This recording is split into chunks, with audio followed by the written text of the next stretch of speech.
This podcast is brought to you by the WireBuzz team. Now, if that name sounds familiar, it's because I've spent the past decade growing WireBuzz into a digital marketing powerhouse designed to maximize clarity in complex sales processes so we can help accelerate revenue.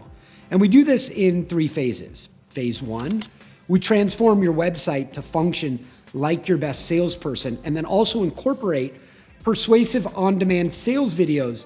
Now your entire team is aligned on messaging and they're injecting massive clarity into your prospect's head. So your site looks great, but it also has engaging content that helps your team sell on demand 24/7. The next phase, phase 2, we train your sales and marketing teams to sell remotely or in person to expand the impact of your sales team. And the third phase is we develop and run targeted ads to your prospects. Scale those ads to help you achieve more business results. Sign up for the WireBuzz Company newsletter to learn more about effective and simple ways to improve your company messaging, attract more digital attention, and ultimately make more sales. Let's get down to it. I'm joined right now by a member of the 1997 men's championship basketball team at the University of Arizona. He's just so happens to also be the head coach at Georgia Tech. Before that, he was the head coach at Memphis. Coach Pastner, thanks for joining me on the Toddcast. Todd, thanks for having me. Man, I appreciate and love your energy, your enthusiasm, your zest for life. So happy to be on, happy to join you. Hey, it's so cool to me because, we go back. So we were both on campus at the same time, and I'm a Josh Pastner fan. I am a supporter.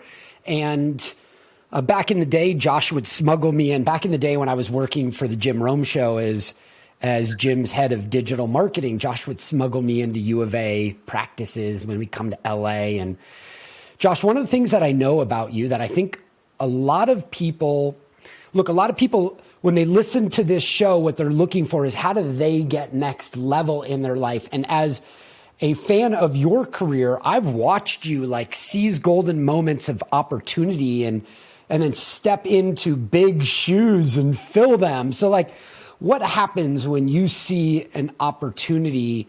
Do you when you see that something could be happening for you in your life, how do you start preparing yourself for the magic moment when that opportunity actually becomes yours?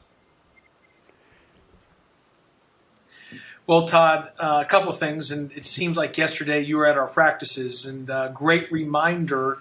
What is that? 20 years later or something like that. How short life is, and how precious and how fast time goes. That's why you literally you enjoy every day, every breath, every heartbeat's a real gift when you think about it, how fast things go. But look, with life, what I would tell you is in life, things happen when you least expect it. How many times do people get disappointed when they're expecting something and nothing comes about of it? And I always tell people it's those doors that open or the windows that open asking you to step through them when you're not expecting it, meaning that you have to be prepared and ready for that moment when that door swings open, and you just kind of know it. And it happens to all of us that there's all of a sudden you catch a break, you get a little avenue to go through, and then you've got to make the most of it. It's on you as the individual to really take full advantage of it. And so being prepared to the best of your ability, if you're expecting something to happen, it usually doesn't happen. You've got to work every day and as hard as you can with the right intent, with the right motive, with the right integrity, right in character. But one of the great sayings, and as simple and as kindergarten-ish as it is, one day at a time. And if you kind of have that mentality, doesn't mean you can't prepare for 2 weeks down the road or 2 months down the road, but being ready, meaning what you can control, controlling the controllables. And that's in today. One day at a time. No one can predict what will happen tomorrow. No one's going to know what's going to happen 2 weeks from now. You can prepare and plan, but you don't know when that opportunity arises. And that could be tomorrow, it could be 3 years from now. But when that does, you've got to be ready to walk through that door. Absolutely. As you're saying this, I realize, today I'm preparing. I'm preparing every day. And this week I'm on stage again for Tony Robbins in front of 5,000 people. And if he called right now and said, I need you right now, I would be prepared, because that's how I do it. But like when I think about you, I always think about somebody who's like really driven, a commitment to passion. Like you're all passion, bro. But I also notice that you're like stuck in constant and never ending improvement. Am I seeing this right? Like you have to have a willingness to outwork people, out hustle others. Where does this come from, Josh?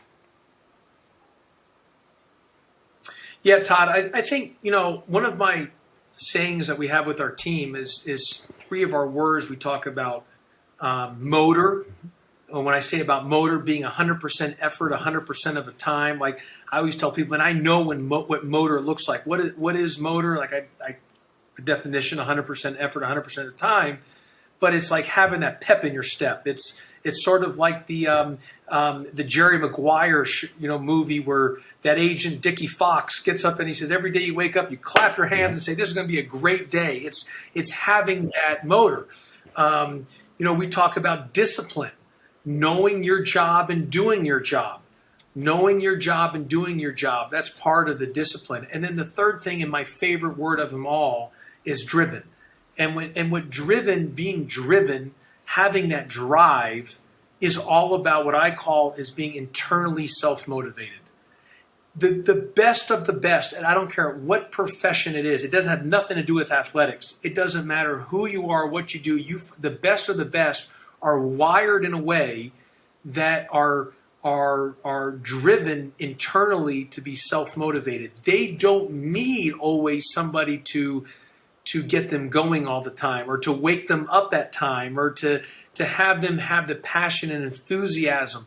And the best of the best, that doesn't mean about a monetary figure. Some of the best that when I talk about some of the best of life that have this greatest spirit about them, that has a outlook on life, that has a pure enjoyment and love for just living.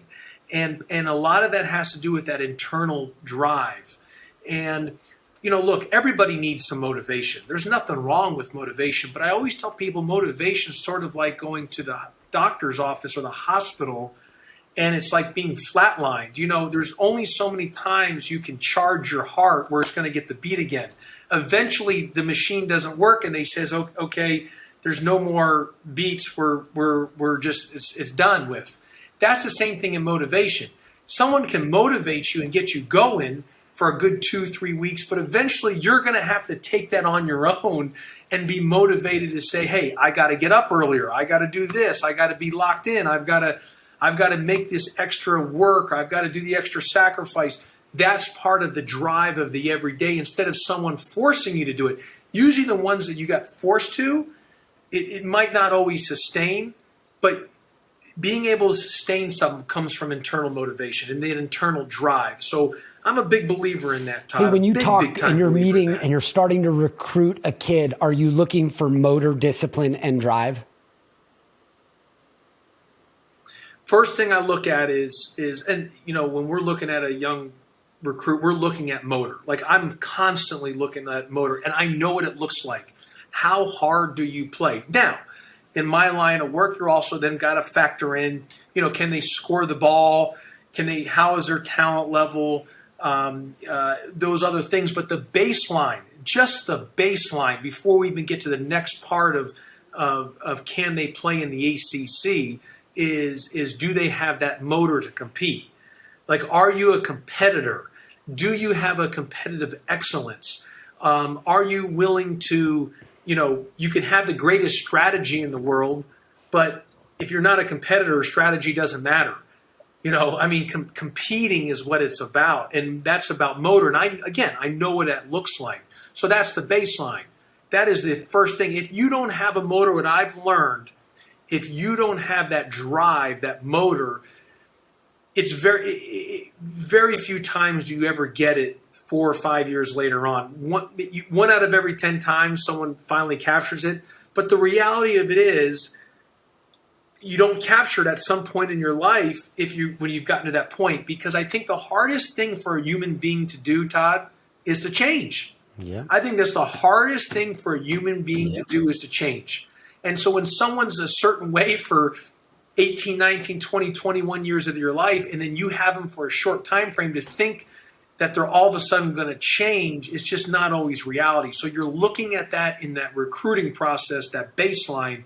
Do they have that motor, discipline, drive? All right, I love this. Now, for those of you that are listening, you may think we're talking about college basketball.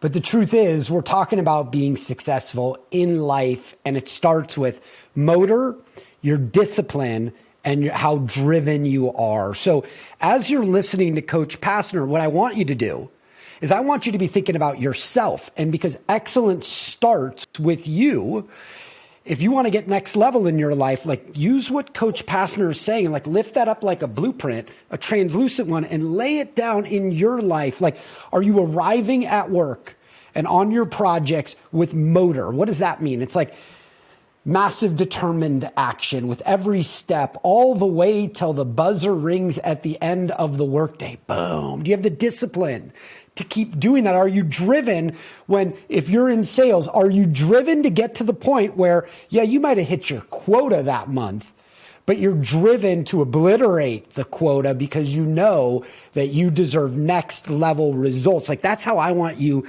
looking, because when I learned, like Josh, I learn from people like you, bro. Like, I study excellence. If you called Josh's phone back in, I don't know, 1999 or 2002, he would have something. And I don't know if you still have this, because nobody leaves voicemails anymore. You do?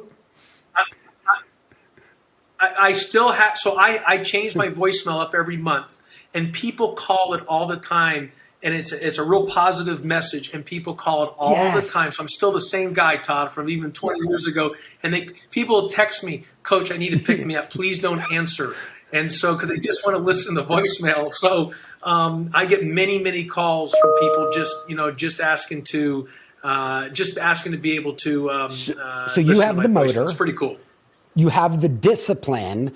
I know you're driven. I once heard a tall tale about you. Tell me if it's true. Like, is it true that you were this little kid sitting in front of your TV creating scouting reports for NBA teams, and you would send them scouting reports and they'd try to send you money? Is that accurate? Well, actually, what it was at 13 years of age, I started the Josh Pastner scouting service. And it was actually of high school kids, and I sent it to colleges all across the country. And colleges wanted to order the service because I was giving them these kids, 13, 14, 15, 16-year-olds I was watching, the future really good players. And eventually my dad had to actually tell them when they would send, like, how do I order the service? Like, hey, he's only 13. There's no money. He's just doing it for so yeah, no, I was that. When you talk about opportunity, Todd, I wrote a letter to every single Division I, Division II, Division III, and NAIA schools in America, over 1,000 personal handwritten letters coming out of high school. I knew I wanted to coach. And one of the very few schools that only responded to me was Lute Olson in Arizona. That's how I got my opportunity on that. And again, I've always said this, you can't just sit there and let it just happen. I mean, you got to go for it. And you might be told no 999 times, and that 1,000th time you're told yes. But that's how it works. I mean, there is no quick fix, or all of a sudden, it happens. It takes, and that's where you just don't know on that opportunity. And you made a great point about what you were just saying about the blueprint on stuff, about life, and about, are you showing up to work with that motor? I mean, passion and enthusiasm. I love those words. Being enthusiastic about what you're doing, having passion about what you're doing, just goes a long way. And just loving, the word love. I mean, having that inside, that love, that joy, that just excitement, that it's not just a chore to go to work or it's a chore to go home and see the kid. Man, you're enthused. And again, that's part of that self-talk inside of that drive. And yeah, do we all have tough days? Is there stressors in life? Is there a lot of things? Life's not all rosy. It's not easy. And it's easy just to say, go do this, this, this. But that's where it goes to, Todd, is the discipline. You've got to be disciplined to stay with it when it's not going especially your way when it hasn't even gotten started. Because if you don't have discipline and you're writing handwritten letters and nobody's getting back to you, eventually you're going to quit. But you have to knock on doors because that's where opportunities come, and you have to be persistent. Like Josh, I can't tell you how many times Tony Robbins has said no to me about speaking on his stage when I knocked on the door a zillion times. And I can't tell you how many times I was devastated to the point where I didn't think I could get the wind in my lungs to try again. And each time my wife said to me, dude, did he say no or not yet? And I said, well, it felt like no. And she goes, no, I didn't ask what it felt like. I said, did he say no or not yet? And I said, I think he said not yet. And she goes, well, you should get certain about it because they're different. And I said, okay, well, I'm certain he said not yet. And she goes, well, can you up your game? Like, are you at your highest peak level? Because if you can up your game, and I said, no, I think I can up my game. She goes, well, then why don't you start adding so much value that he can't ignore you? And so I started adding so much value. And then she said to me, don't quit before the miracle. And this happened on many occasions. And I stayed in the game because I knew that I had a vision and I belonged there, but maybe I wasn't ready and my material wasn't ready. And he waited and was patient. Now, one of the things that I've discovered is you have had a front row seat to three of the greatest coaches of all time: Lute Olson at Arizona, John Calipari, and of course your dad. Your dad's influence being, one of the top high school basketball coaches in that era, and club coach, for a long time. What do you get from, what is it that those three guys do that somebody who wants greatness in their life should be looking for? What do they want to kind of not only emulate, but start to adapt into their life? Yeah, well, two of them, John Calipari and Lute Olson, both are in the Basketball Hall of Fame, and I'll touch on that in a second. First, talking to my father, it's real interesting. My dad's my best friend. I have an incredible relationship with him. He's 71, and I don't know, I don't know how my life will be, and I know there's going to be a time where, unfortunately, he's going to pass away. I mean, and he's in great shape, so I'm hoping that's 30 years down the road. But my relationship with him, he's my best friend, and I say all that to say this. And he's really positive. His upbeatness, man, I can't tell you how important the father is to kids, to children, to make an impact. And I say that all the time, and I see it even in people who've had some struggles.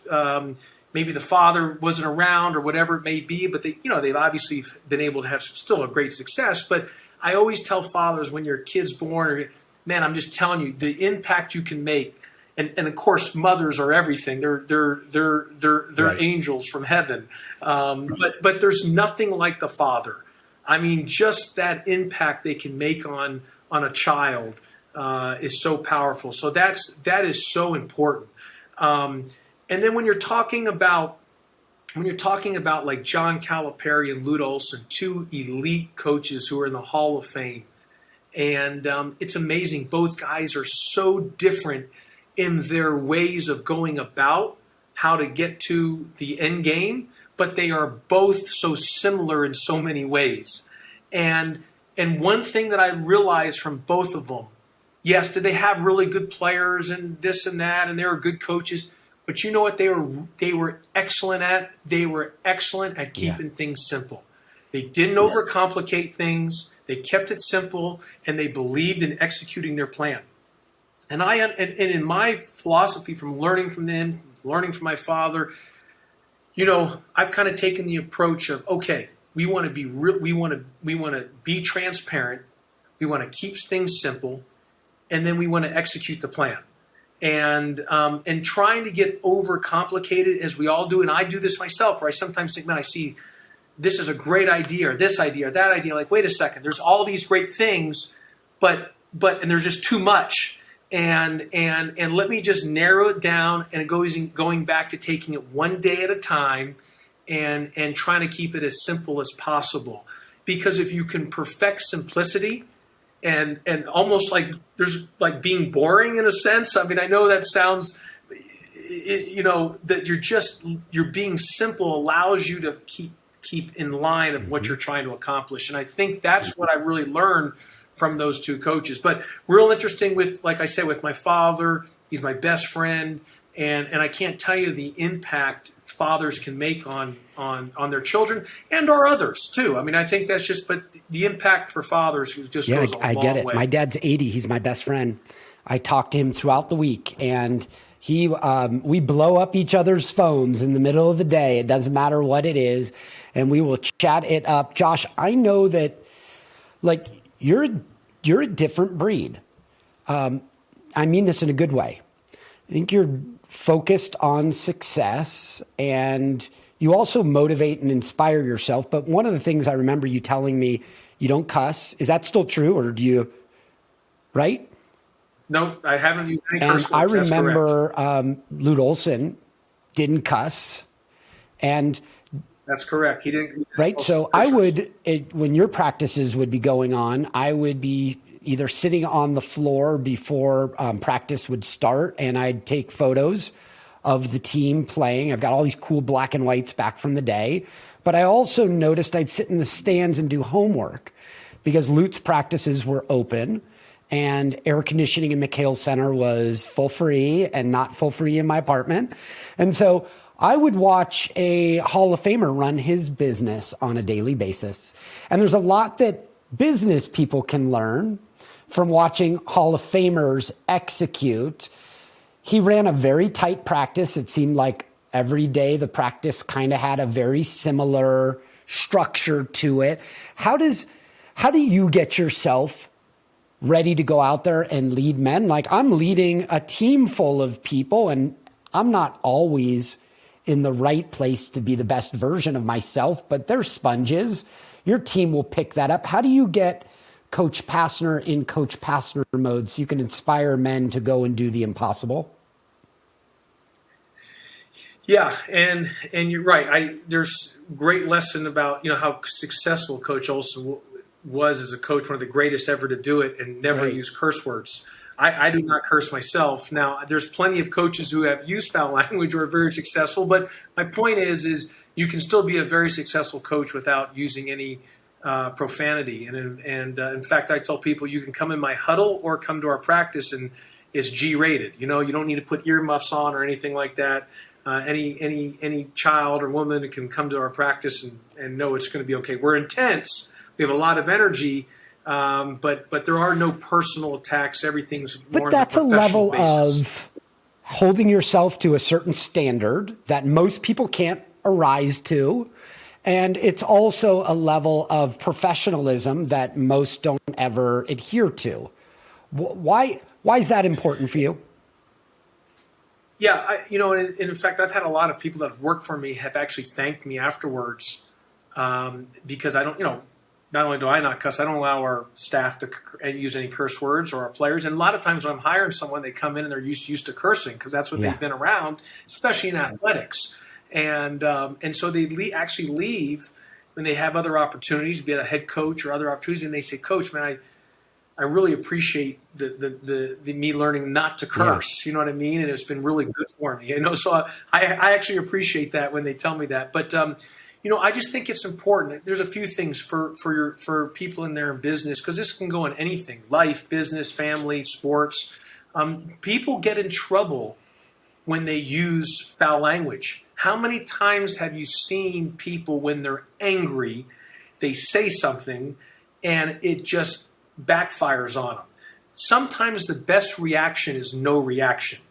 And it's the old adage. And when you're talking about Tony Robbins, I read all his books, and I'm very familiar with Tony Robbins. But like even they do on the fire walk, back in the day, they used to, But if you ever took one of those hot stones, yeah, you did it, Todd. So if you ever took one of those, you did it. So if you took one of those hot stones, and it's the old adage is when the person who gets burned, if you're holding on that hot stone when you're angry, is you. It's not the other person. And so being able to if somebody upsets you or something, for you to fire back at them, it's like pouring gasoline on it, and it's just on a fire. So being able to be disciplined and controlled with your language, I think is so important. One, it takes away opportunities to have regrets, because you end up saying something in the heat of the moment that ends up biting you in the rear later on. Two, you keep it professional and not personal. You're dealing with the performance, not the person, in a sense. And so you got to keep that separate, especially in today's age. You've got to make sure that you got to keep performance different than the person as a personal attack. And three, I don't think, and I tell this in recruiting, hey, if you need to be, cursed at to get motivated, I'm not a good coach for you. Then you shouldn't come here. If you need to be yelled and screamed and I'm not a good fit. You got to go play for somewhere else. And so I don't know if that's the best way to motivate through just fear of using foul language. Is that really getting the best out of someone when it's all said and done? Because you're not empowering them.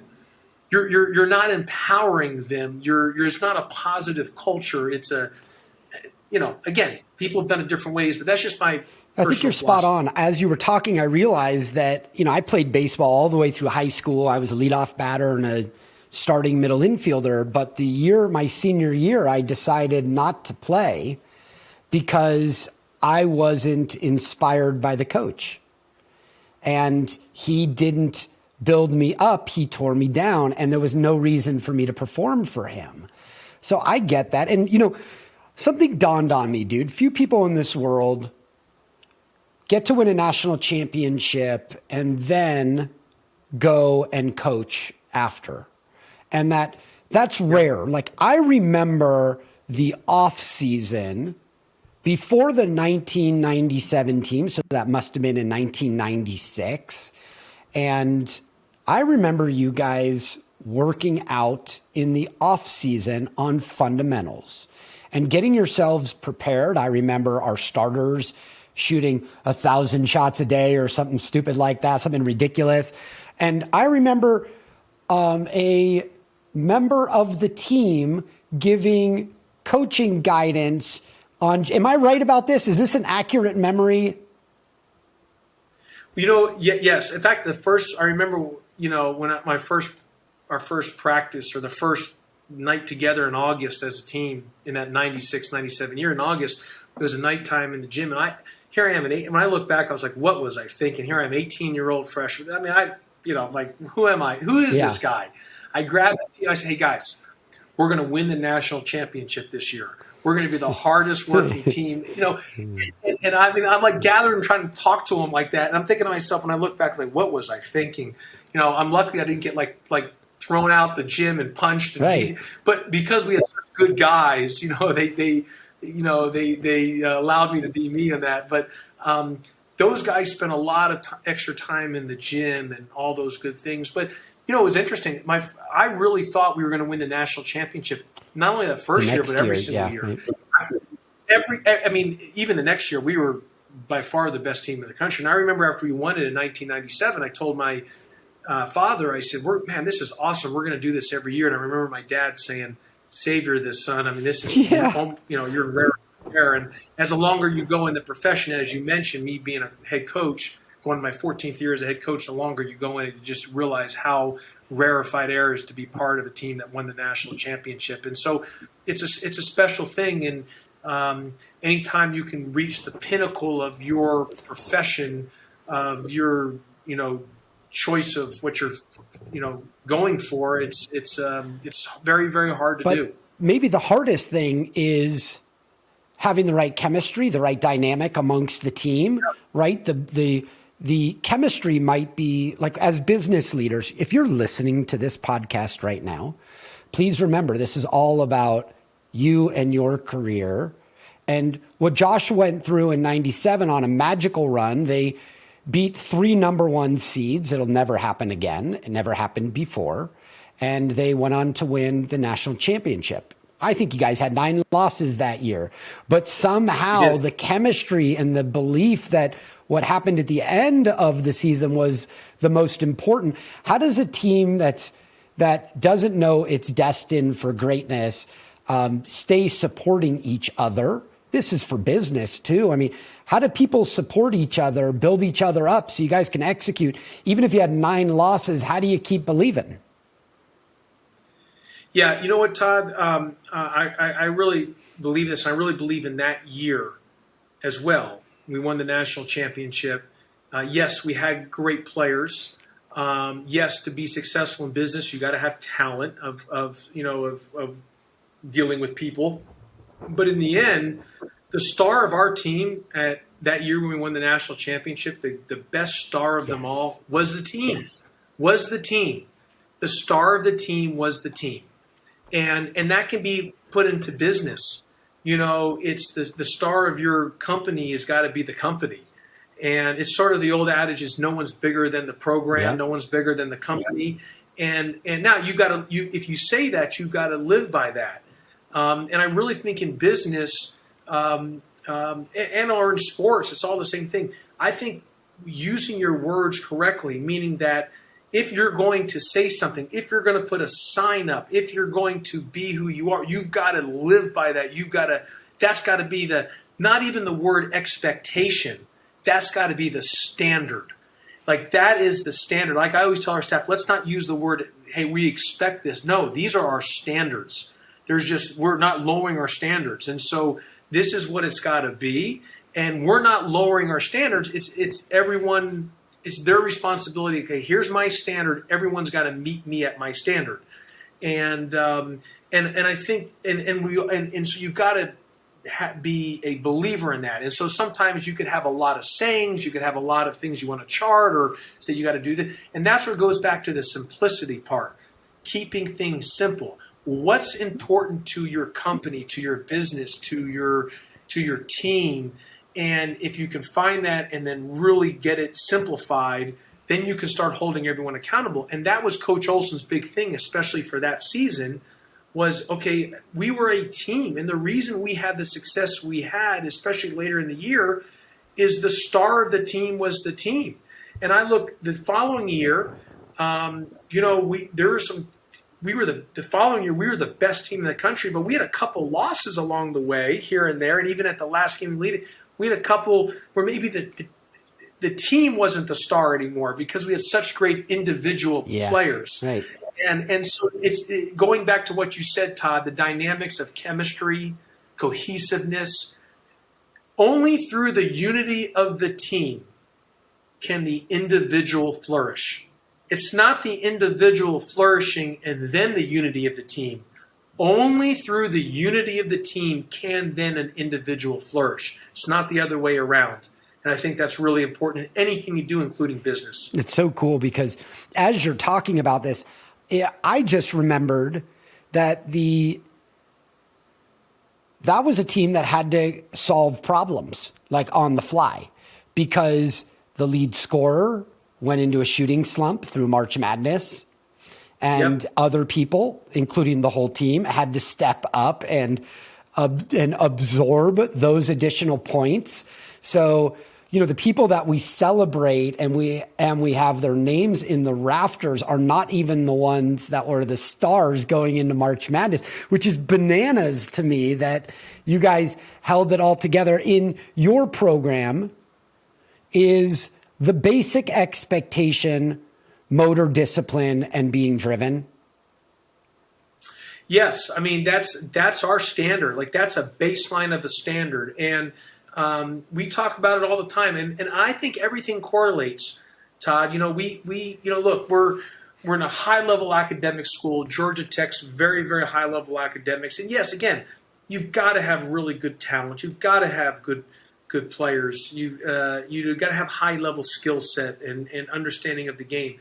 but I do know what's important to me, and I do know our vision on how to be successful. And it's a little thing. It's like I like to be able to walk into the locker room after practice, and the locker room being as tidy as can be. I mean, it's absolutely everything in place. Nothing's on the floor. The chairs are lined up. Like, to me, I think that goes a long way. You might think, well, what does that have to do with winning? Because you know what? More people go to the hospital for mosquito bites than they do for getting stomped on by an elephant. Meaning that the little things end up biting you in the rear, not the big things. And I really believe that in business and life. So a little thing, like, to me, the locker room being in clean and the guys taking care of the locker room. If it's sloppy and I just think that when we have a sloppy locker room, I can tell you how many times we go out and play sloppy. Yeah.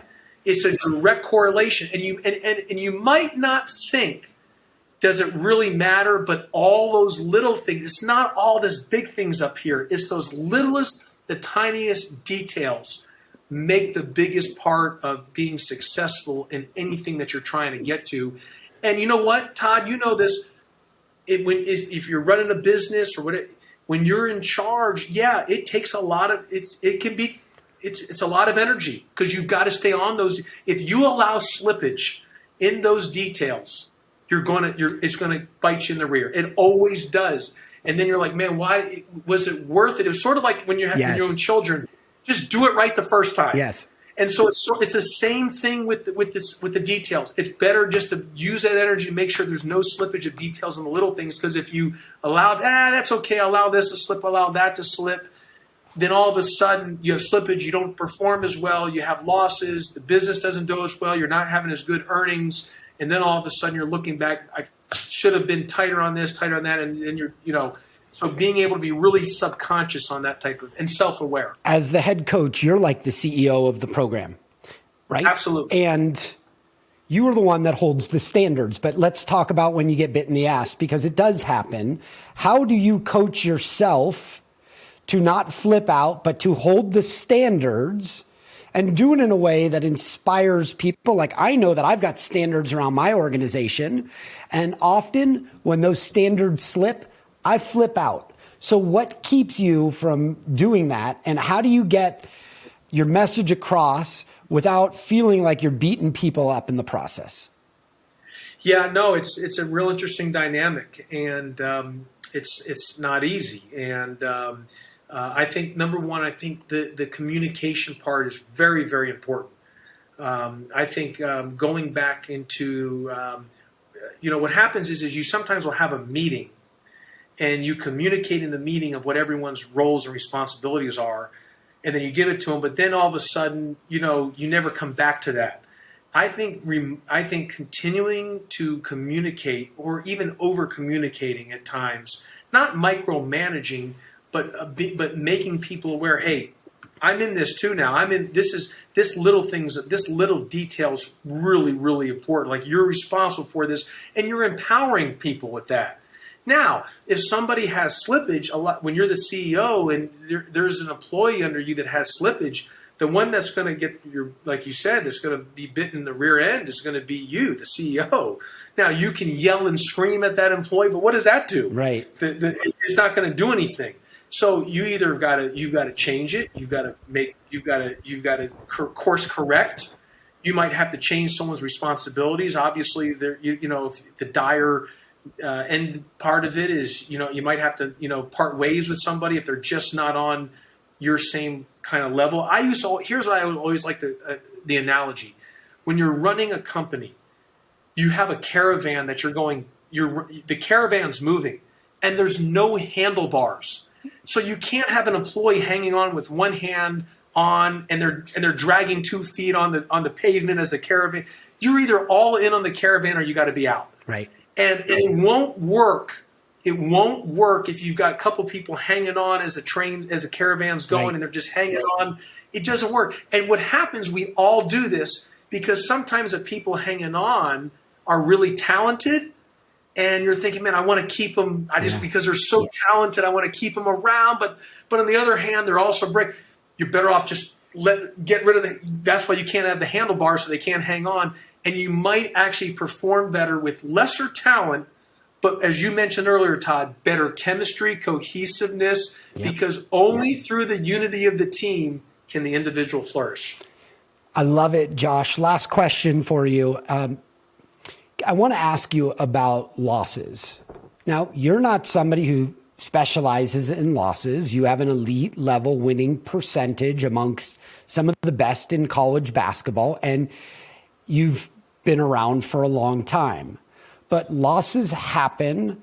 How does an elite level coach pick himself up after a loss, stay focused on the ultimate goal, and proceed ahead without up here, inside, between your two ears, beating yourself up? How do you pick yourself up and then get the best out of yourself? Great question, Todd. I think my favorite stat, my first 8 years as a head coach, the longest losing streak that we had was 2 games. We never lost 3 in a row. First time I ever lost 3 in a row in my life was my 9th year as a head coach. I was like, so I was like, man, to me, that was an incredible stat. And I always look back and say, and it wasn't me. I didn't have any special formula. I always felt this.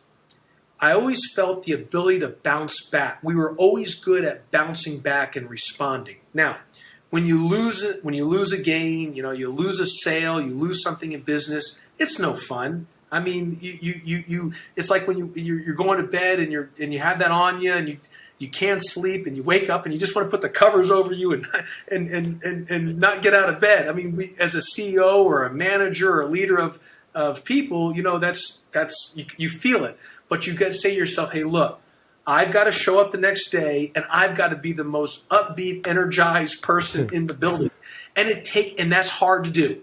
It's hard to do. Now, you don't have to be rah-rah. You don't have to be, being out doing things that's not in with your who you are in as a human being. But I think it's really important that you come with the same type of energy and enthusiasm the next day, even after a loss, because the people underneath you that are working with you are looking to you for your leadership. And listen, it is easy when you win and things are going well to you come in and have a great attitude and everyone's happy. That's not leadership. That's easy. My 12-year-old daughter could do that. It's when things aren't going well. It's when you do encounter a losing streak. It's when you do have some setbacks. And there's no greater time when you're dealing with challenges. You're saying, man, this is a great chance, a great opportunity to really just like flip the script and to rally your group. And that's part of some of the most fun times as a leader. Yes, it's hard in the moment, but when you look back, that's the excitement. That's some of the most exciting parts of it. And so really trying to stay positive, but on the other hand, also being honest and very direct. People don't like to have mind games played with them. People like to know exactly where they stand. So if somebody's not performing, it's not screaming and yelling at them. It's being very direct and telling them what they have to do to get better. I think the number one, when I tell people, what do you think is the number one most important thing that people are attracted to? And they always say, oh, their looks. I says, no. When you're dealing with people, the number one thing people are attracted to is honesty. They want direct approach. They want to know they might not agree with the leader. They might not always see eye to eye, but they understand that where everything's coming from. And it's a very honest, direct, it can be very positive, but performance-based approach. And even when you're going through those tough times. So as a leader, if you're in any parts of leadership, what an outstanding opportunity when you're going through tough stretches. And we're all going to go through tough stretches. How you deal with that and handle that and rally the group, the team, the organization, the company through that really sets your mark as a leader. I'm so glad you brought that up. My proudest moment as an entrepreneur is when I had to shut the office down on March 16th, 2020, and have everybody work from home. But my proudest moment was really letting them all know that if we don't sell another project for the next 9 months, everybody's job is safe. So let's go home and take care of our families and, of course, love on our clients. And we went on to have the biggest year of our entire company, and we did it during a pandemic. He's Josh Pastner, an endless source of inspiration for me. He's the head coach at Georgia Tech. Coach, thank you so much for joining me. You just always fire me up, and I'm so excited to watch your season. By the way, you guys should know that when Josh Pastner is on the court and on TV, I take these stupid little photos and send it over to his cell phone.